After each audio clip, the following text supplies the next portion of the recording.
महाभारत की कथा केवल युद्ध की कहानी नहीं है, यह जीवन और मृत्यु के बीच झूलते धर्म, न्याय, नीति और त्याग की गूढ़ व्याख्या भी है।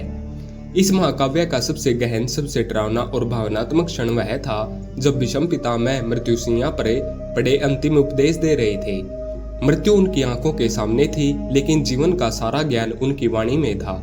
सरसैया पर लेटे हुए भीष्म पितामह शरीर से लहूलुहान थे। कौरवों के लिए जीवन भर समर्पण करने वाले पितामह अब अपने ही किए हुए वचनों के बोझ तले दबे हुए थे। उनके शरीर में सैकड़ों बाण धसे थे, लेकिन उनकी आत्मा अभी भी अडिग थी। उन्हें इच्छा मृत्यु प्राप्त थी, यानी जब तक वे स्वयं मृत्यु को न बुलाएं, मृत्यु उन्हें छू नहीं सकती थी। यह दृश्य ही डरावना था। एक महायोद्धा जिसका शरीर बाणों से छलनी था, लेकिन जो अब भी जीवित था। मृत्यु उसके आसपास मंडरा रही थी, लेकिन भीष्म पितामह जैसे अमर प्रतीक को छूने का साहस नहीं कर पा रही थी। पितामह भीष्म का पश्चाताप। पितामह भीष्म ने जीवन भर ब्रह्मचर्य का पालन किया, पिता की आज्ञा के लिए अपना संपूर्ण सुख त्याग दिया, लेकिन अंत में उन्हें जो मिला वह था अकेलापन, युद्ध का बोझ और कर्तव्यों पर उठते सवाल। उन्होंने स्वीकार किया कि जीवन भर वे चुप रहे। जब स्त्री द्रौपदी का अपमान हो रहा था, यह उनका सबसे बड़ा अपराध था जिसे वे कभी नहीं भूल पाए। पितामह भीष्म बोले, मैंने धर्म को जाना, उसे समझा, पर कई बार समय पर उसका पालन न कर सका। जो धर्म की रक्षा नहीं कर सकता, वो जीवन भर पश्चाताप की अग्नि में जलता है। पितामह भीष्म ने युधिष्ठिर को राजधर्म, नीति धर्म, मोक्ष धर्म का उपदेश दिया। ये उपदेश केवल राज्य संचालन के लिए नहीं थे, ये हर मनुष्य के जीवन के लिए थे। राजधर्म। पितामह भीष्म ने कहा, राजा वही है जो प्रजा की रक्षा करे, जो न्याय के पक्ष में खड़ा हो, जो स्वार्थ से ऊपर उठे, अन्यथा वह राजा नहीं अत्याचारी होता है। नीति धर्म। नीति कहती है जो सही है वही करो, चाहे तुम्हें कितने भी हानि क्यों न हो। कभी भी अधर्म का साथ मत दो, क्योंकि अधर्म की छाया में पले फूल भी कांटे बन जाते हैं। मोक्ष धर्म।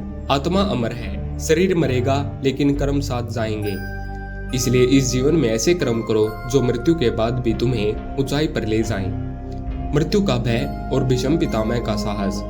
जब अर्जुन ने तीरों से सैया बनाई थी, तो सभी सोच रहे थे कि पितामह भीष्म अब जीवित नहीं रहेंगे, लेकिन वह लेटे रहे, सूर्य के उत्तरायण होने की प्रतीक्षा करते हुए। यह मृत्यु से संघर्ष नहीं था, यह समय से ऊपर उठने की कोशिश थी। मृत्यु का भय उनके चेहरे पर नहीं था, लेकिन उनकी आंखों में एक भाव था, काश मैं अपने जीवन के कुछ निर्णय बदल सकता। एक ऐसी पीड़ा जो मौत से भी ज्यादा खौफनाक थी, पश्चाताप। स्त्रियों के प्रति समाज का दायित्व। भीष्म पितामह ने स्त्रियों की सुरक्षा पर विशेष बल दिया। उन्होंने युधिष्ठिर से कहा, जिस समाज में स्त्रियों का सम्मान नहीं होता, वह समाज नाश के रास्ते पर होता है। एक स्त्री के आंसू अगर किसी के कारण बहे, तो वह पुरुष पाप का भागी हो जाता है। द्रौपदी के चीरहरण की याद उन्हें रातों को जगाती थी। उन्होंने अपने अंतिम क्षणों में यह स्वीकारा कि यह सबसे बड़ा अधर्म था, और उन्होंने चुप रहकर उसमें भागीदारी की। पितामह ने कहा, अधर्म चाहे कितना भी शक्तिशाली क्यों न लगे, उसका अंत निश्चित होता है। कौरवों की पराजय इसका प्रमाण है। एक दिन सत्य और धर्म की विजय होती ही है। उन्होंने युधिष्ठिर से यह भी कहा कि सत्ता को कभी भी अहंकार का कारण नहीं बनना चाहिए। धर्म से विचलन ही पतन का मार्ग है। अंतिम वाणी।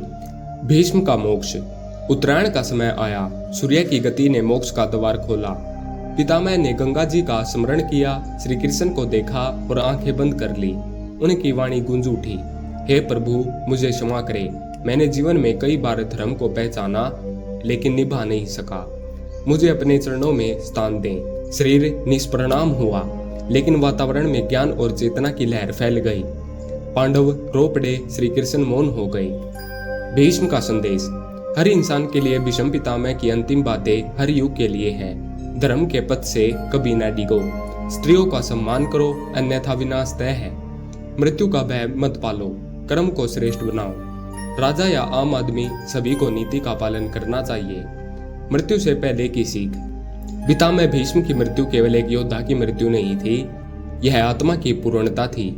उनका जीवन त्याग, सेवा, नीति, धर्म और अंत में पश्चाताप से भरा था।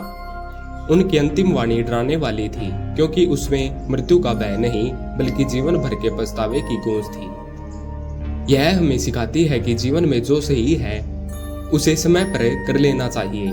नहीं तो अंतिम क्षणों में सत्य की पहचान तो होगी, लेकिन सुधार का समय नहीं मिलेगा। धर्म में देरी पाप से कम नहीं होती, और जब धर्म रोता है तो संपूर्ण सृष्टि उसका परिणाम भुगतती है। धन्यवाद।